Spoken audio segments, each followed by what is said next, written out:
So I am Carrie Malik Madani, Director of Marketing and Communications at Nebraska Community Foundation.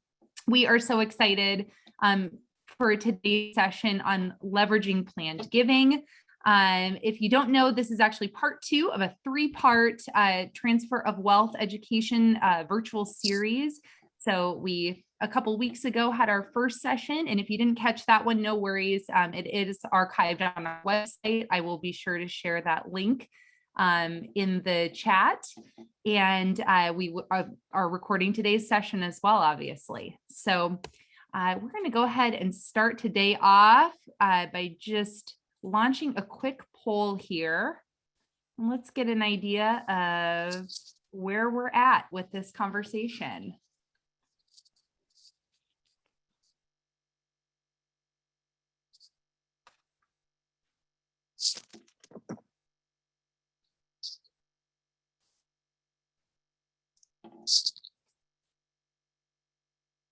All right, getting really close to full participation here.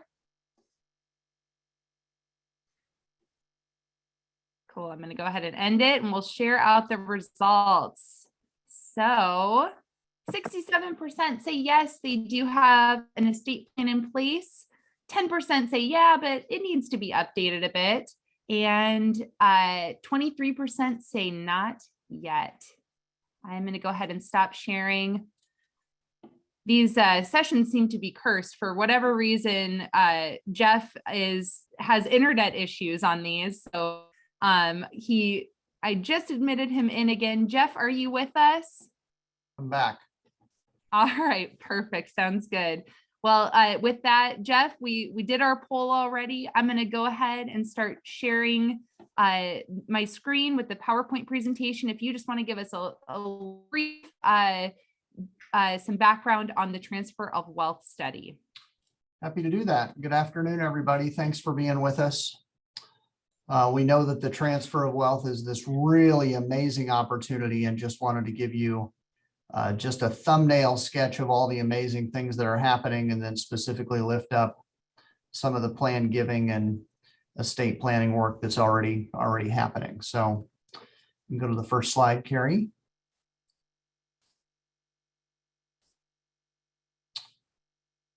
So what we estimate is over the next 10 years, some $100 billion is going to transfer from one generation to the next in Nebraska. So the largest transfer of wealth we've ever encountered in this state or this country. And over a 50-year period, we think it's about $950 billion. We have several people on the call today that served as members of the Transfer of Wealth Study Committee. So really appreciative to those folks, and really looking to use this as an opportunity to help people dream big dreams. So the next one.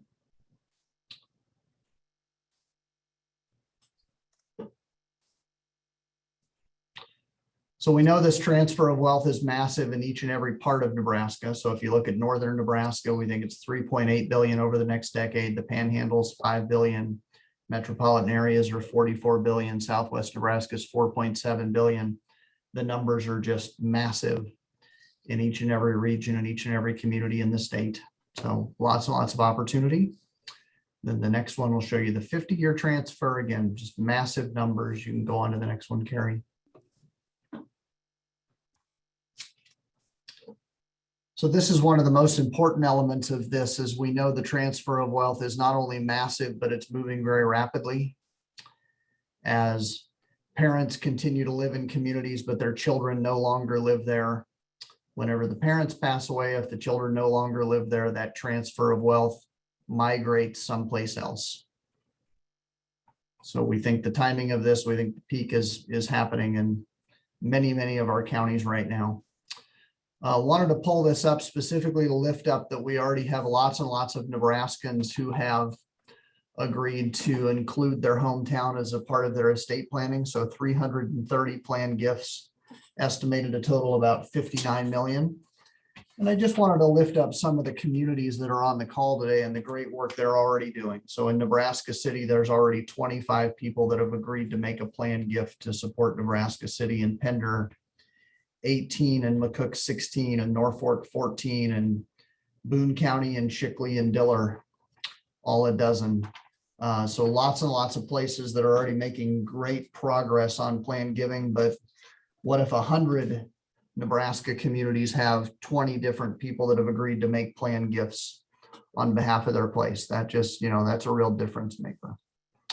So go on to the next one. This is the statement that we just want all of you to kind of have on the tip of your tongue as you're having these conversations with people about the transfer of wealth. Once our wealth leaves the community, it's gone forever. Once our wealth is endowed in our community, it's here forever. The time to act is now, and the opportunity will never be greater. So with that, I want to introduce my longtime colleague, Jim Gustafson. As many of you know, Jim has moved into semi-retirement, which means you get to come to work, but not quite as much. So Jim is now our gift planning advisor. And Jim, thank you so much for doing this. I'm looking forward to hearing what you have to say. Okay, thanks. Good afternoon, everybody, and thanks for joining us. And I guess, first of all, the results of that poll, I want to congratulate everybody on this call. You are well above the national averages on doing good planning. So hopefully today you'll learn some tips and tools on how you can encourage your friends and neighbors and fellow citizens to do the same as you've already done. So we often talk about what planned giving, but we thought we'd talk a little bit today about what it is. Two definitions. I really think planned giving allows all Nebraskans who own assets, regardless of the value of those assets, to make a planned gift. And the reason I say that is planned giving is giving of that asset or your assets when you no longer need them.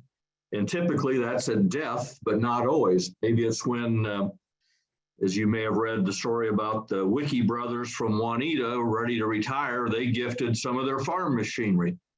So again, it's gifting assets when they're no longer needed and they're in the future. The other way I like to look at planned gifts, and you can move the slide forward if you would, Carrie, is it is a stop and think gift. It involves more thought, discussion, and planning than when you buy those Girl Scout cookies or the Boy Scout popcorn or a raffle ticket. And that's probably what makes planned giving a little more difficult, is because it takes some stopping and thinking. So that's a little background on what is a planned gift. The most common type of planned gifts, when we look at the planned gifts that people have shared with us here at the Nebraska Community Foundation, over 90% of those planned gifts are either a gift in somebody's will or a beneficiary designation on a financial account. And why is that? Well, I think the answer to why is these two types of gifts are not complex. They're pretty basic and easy to implement. I'll bring it to you. And a little more on the beneficiary designation. Is a beneficiary designation is usually made on a life insurance policy or an individual retirement account, perhaps an annuity or a mutual fund or a bank account. And the beneficiary designation just simply designates at your death who will receive that asset. So with that, I'll pass it back to Carrie, if we'll talk a little bit about some of our resources in our 5 to Thrive campaign.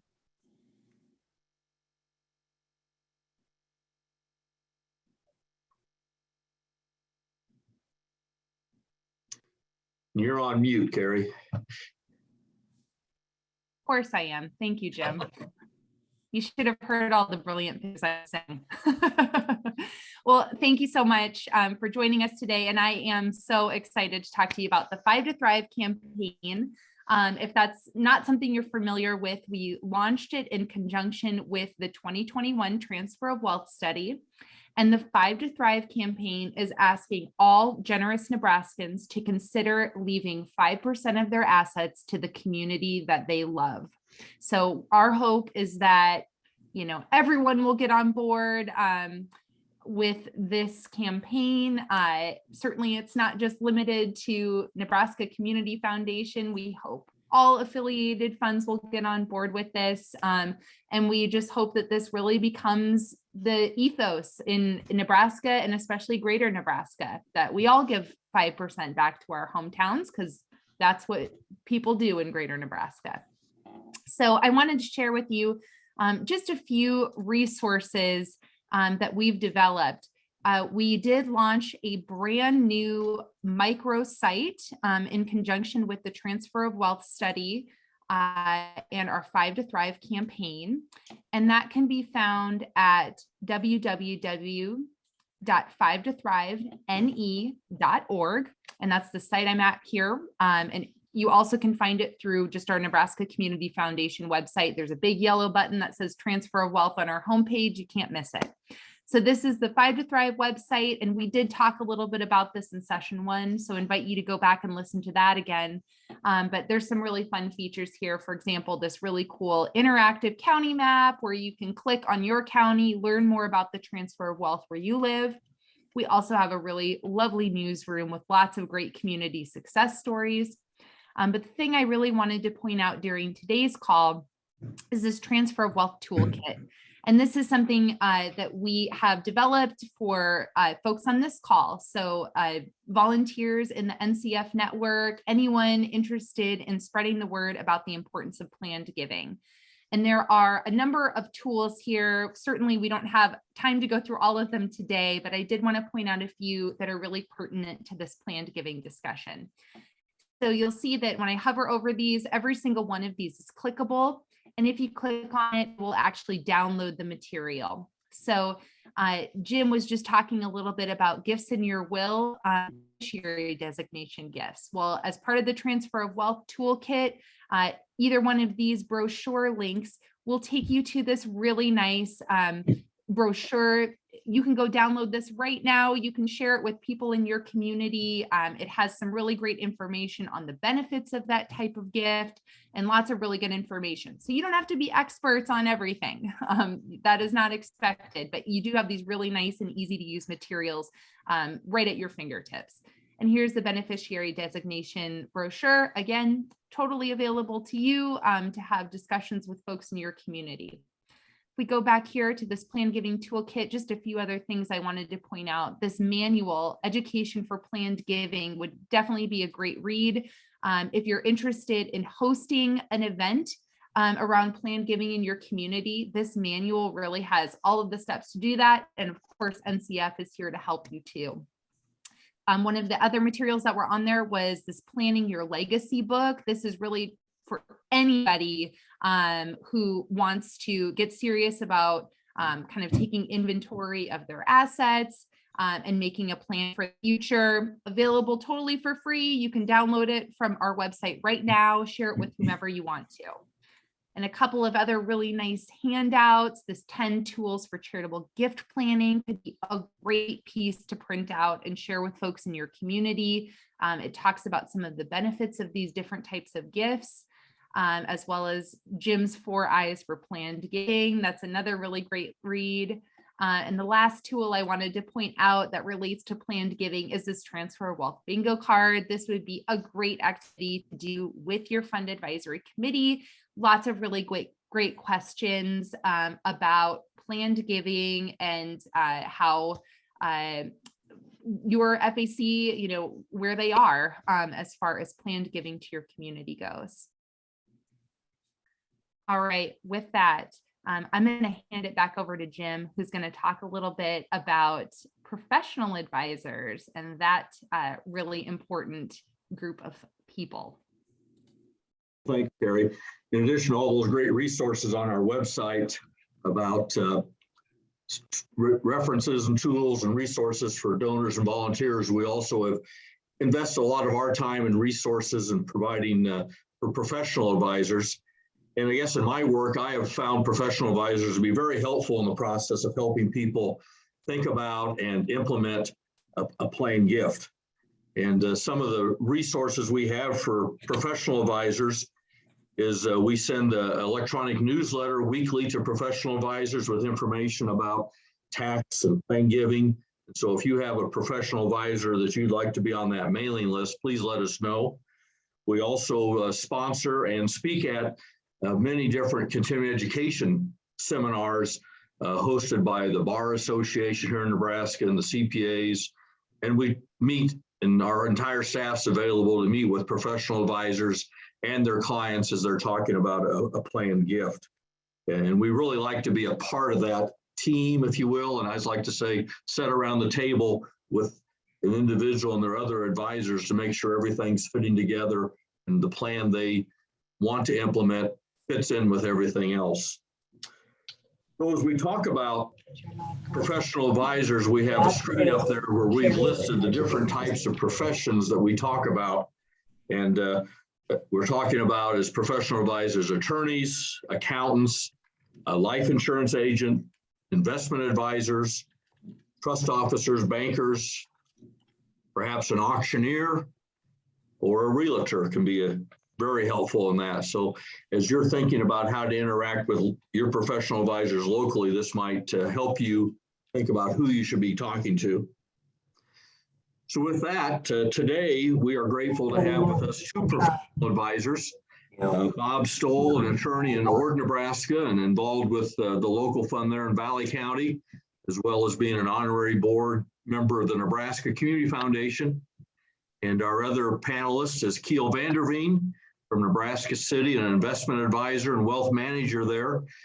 Keel currently serves on NCF's statewide board, as well as the fund advisory committee there for the fund in Nebraska City. So welcome, Keel and Bob. Thanks for your time and being with us. You bet. Thanks, Jim. Thanks, Jim.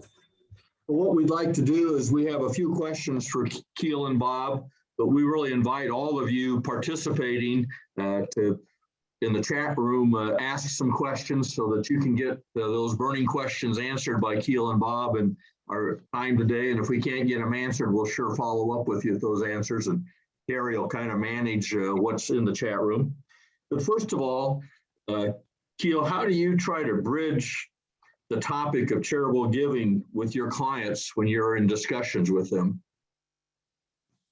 Well, Jim, it's kind of part of the fact finding and planning process. So when someone first comes in, you need to gather information, and part of that is asking what their charitable interests are, what causes they volunteered for in the past or will in the future, what they've given to in the past, and what they're passionate about.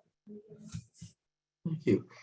And Bob, I know I have shared across the state the Bob Stoll technique. Would you mind sharing with our friends today a little more about how you interview people and have conversations with them about their charitable interest? Well, first of all, I agree with everything Kyle has said in terms of that relationship building. That's so important. And if we have a new client that contacts the office and wants to talk about estate planning, we send out an intake form.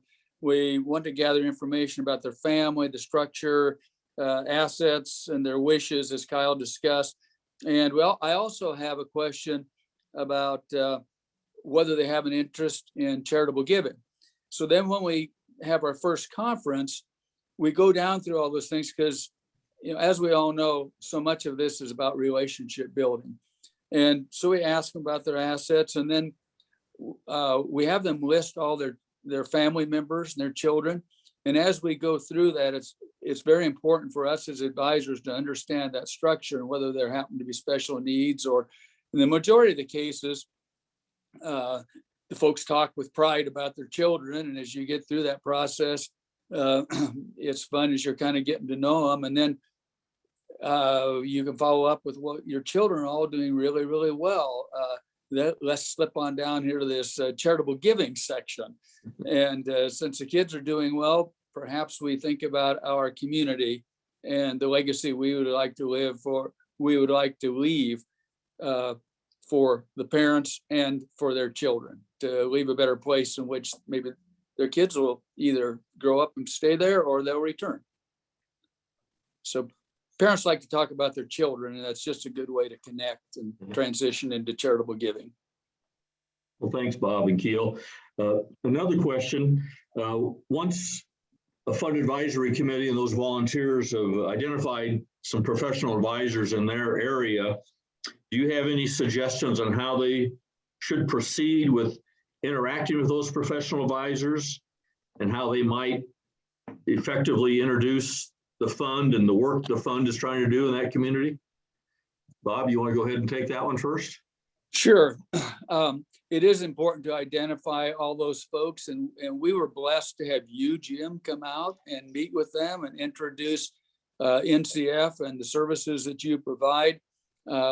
We have had another meeting with all the professional advisors. And then I think it's important to follow up, and we need to do a much better job of that, honestly. And I would like to invite a couple to FAC meeting at a time. And then my hope and thought would be that we could form something like a local bar association, but be a local professional advisor association. A lot of information we can share. And of course, as we are able to do all that, people buy into the process. And I think that it will help us expand our efforts a great deal. We need to do a better job of that here now. Well, that's a great idea about a local professional advisor group to get together once in a while. Now, I know, Keel, you have a real passion about how our fund advisory committee members should deliver these informations and interact with professional advisors. Would you want to share your thoughts about that? Well, building on Bob's comments, I'm assuming they didn't send out a mailer to get those advisors to show up to those meetings. And I would caution FACs against just sending out emails unsolicited or their annual reports or quarterly reports unsolicited.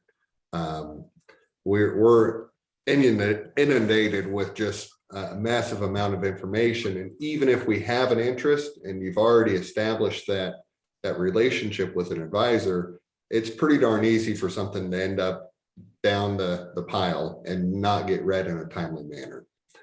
So I strongly advocate, of course, for the first introduction, the power of relationship and those personal conversations. And if you have an active enough FAC, follow up, like Bob mentioned, hand deliver those annual reports, bring a stack for their lobby, just continue to build and strengthen that relationship. Do you have any suggestions on how often you should have interaction with area professional advisors? At least once or twice a year. Don't overkill it. They don't want to see you every 2 weeks. But, if you have some news to share, yeah, twice a year is fine, even quarterly, depending on that relationship. But it should all be driven by that personal interaction. I concur. That's very important. Thank you, Keel. Bob, do you have something to add to that, please? Well, just my hope would be, as I've been thinking about this, would be as if we were able to do a professional advisor group, maybe quarterly meetings, and then have a little bit of special education each time. But Keel, like you're saying, the key in the whole thing is a personal relationship and building that trust and knowing that hopefully we'll all have the same goal, and that's the greater good and growth of our community. Well, thanks, Bob. Carrie, have we had some questions come into the chat room that we could ask of Bob or Keel? We do. Well, I first wanted to point out that Kathy Hurd, who is calling in from Howells today, says, I might add funeral directors to professionals. We get a lot of memorials because they mention it to the family, especially if they are doing future planning. So that's a really great idea. We do have a question from Casey. What might inspire a professional advisor to share a particular charitable giving option with a client?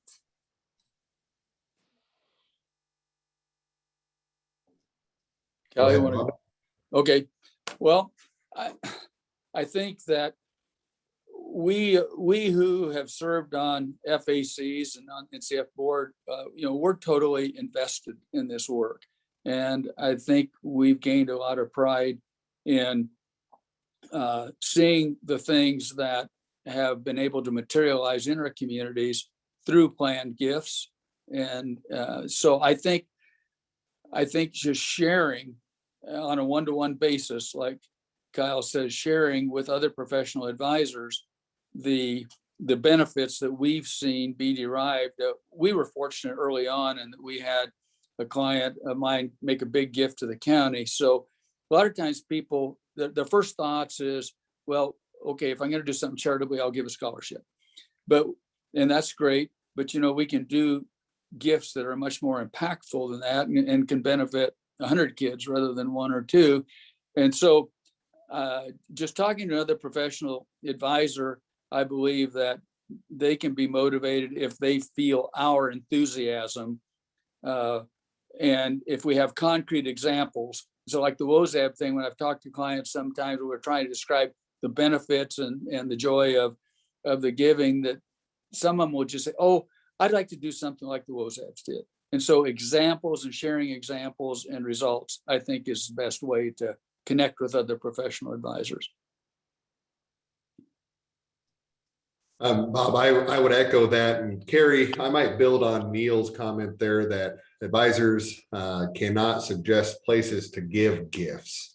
And depending on what type of standard they're held to, that can be true. In my case, I cannot push my clients to give to our local affiliated fund. Does that mean that in conversations with clients, I don't phrase my questions as, do you have any interest in supporting the community or the church or things like that? And that spurs questions for clients. It opens up the door. I can't suggest that, hey, you should list our affiliated fund as your sole beneficiary. But having that background knowledge and working that into potential client questions is valuable. And not every advisor is held to that standard.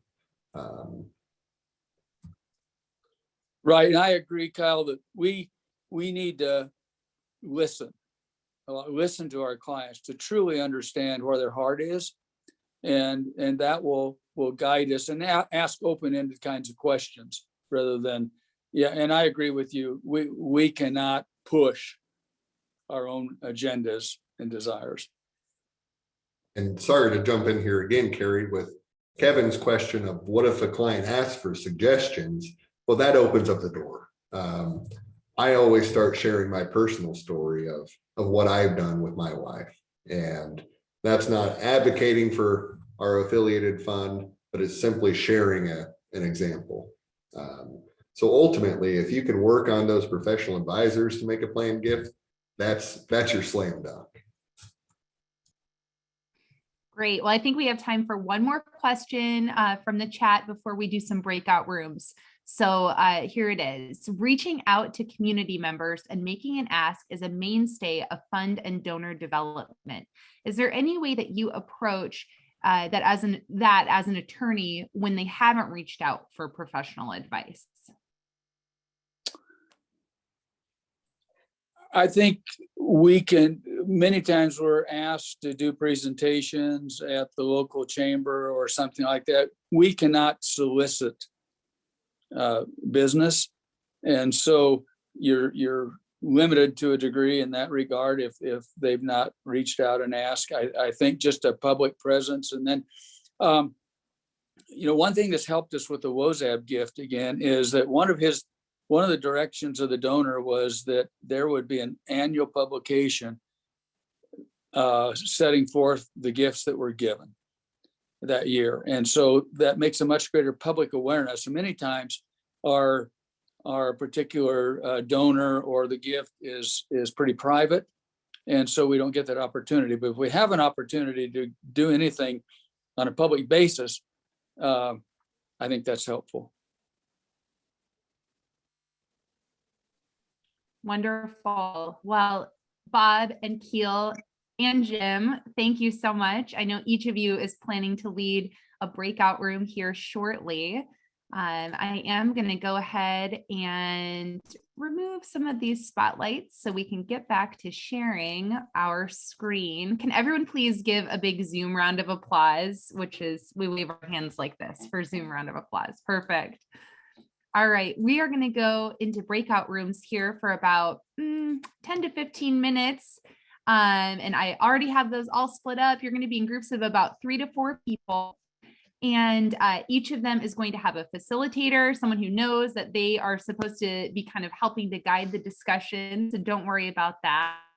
But here are a couple of questions. You certainly might not get to all of them, and that's okay. But we're hoping that to get to know each other a little bit, that our small group facilitators might share the why and how that they've made their own planned gift. So they might share that with you first. And then a couple of things, food for thought and discussion. How does the transfer of wealth help you talk about the abundance and generosity in your home place? What is the biggest challenge you face in talking to others about planned giving? And what are some creative ideas for overcoming that challenge? So I will be sure to put those, broadcast them out to everybody so you're able to read those. But with that, anything else? Jeff, Jim, am I good to send people out into breakout rooms? Perfect. Sounds good. We will see you all back here in about 10 to 15 minutes.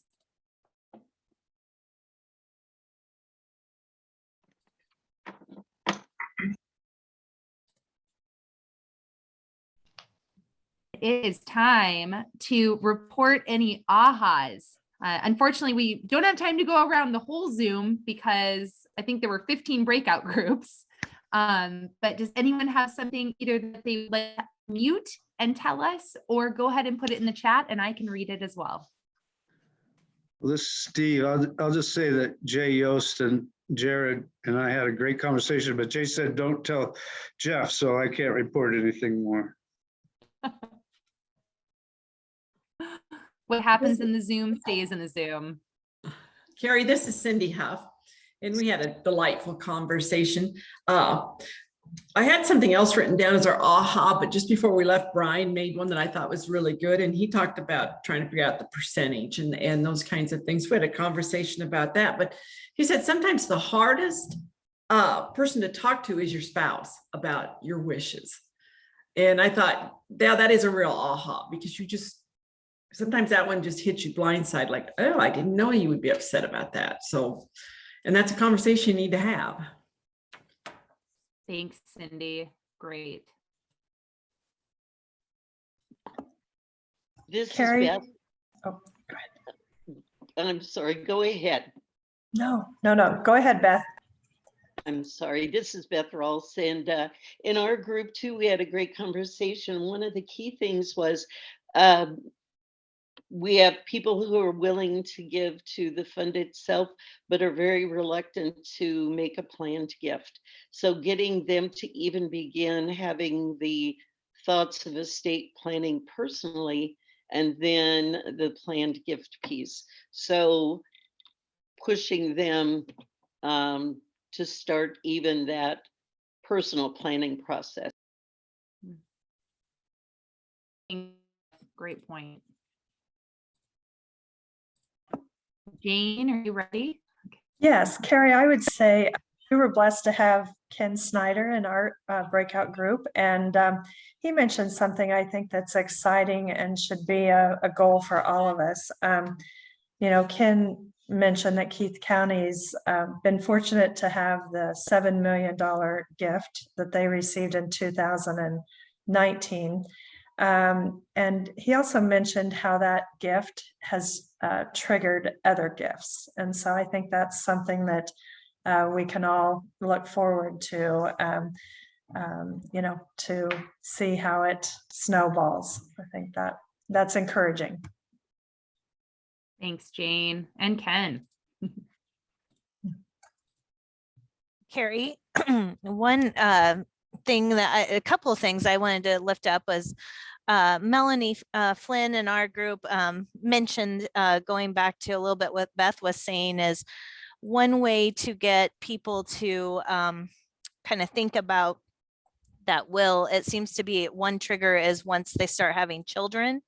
That seems to be, there's no real urgency prior to that, but then once people start having children, it seems like just the thought of what would happen if something happened to me, what would happen to my children. And so answering that question happens in a will. And so that can be kind of the trigger to get people to start thinking about estate planning and then slowly go from there.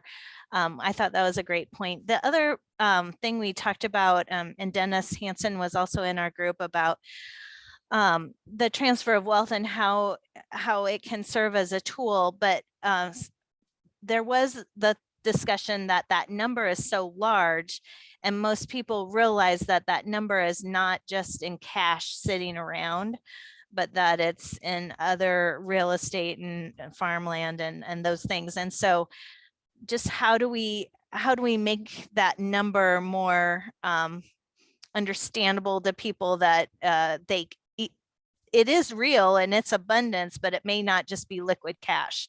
So talking a little bit about just how a small percentage of that is very helpful to the community, and some tactics that we could do there. That's great, Christine. And me nicely to say, join us for our third session when we're going to talk about messaging and communications and storytelling and all of that good stuff. I see that Dale has his hand raised.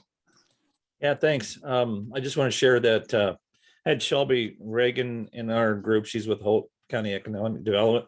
I think if I heard her right, she's young and just getting started and been married 1 year. And it took me way back to when years ago when I remember that. And we talked about ways young people can make gifts plan gifts with life insurance beneficiary designations, which are life insurance is pretty inexpensive when you're young. Now at my age, it gets really expensive. So the other one was Sherry Dack in our room, and she thankfully volunteers as secretary treasurer for several nonprofit and community charitable groups there. And Sherry's just gathering information and learning how this can all benefit her group. But so we talked about the importance of listening for clues and learning as much as you can and sharing what you know, but also being able to steer people the right direction if you find that they're interested in helping your community. So I'm complete. Carrie? Great, Dale, thanks so much. Yeah, Bob. Yeah, we had Rhonda, Bev, and Doug in our group. And we got down to those last couple of questions about the challenges that we face about talking about planned giving. And, fear to a degree comes in, or, just not wanting to impose on someone and so forth. And so a couple of things we talked about was doing some role playing before we actually talk. And then I think Bev said, it's great to have the NCF folks at your side. And so early on, I think you folks serve a really wonderful purpose in helping us learn how to talk to people about that. And I think in the whole bottom line of the whole thing, as we've talked all day, it's about relationship building, trusting each other, and just plain being authentic when we start talking about, okay, planned giving can make our place a better place for our kids and grandkids. So that was kind of the tenor of our conversation.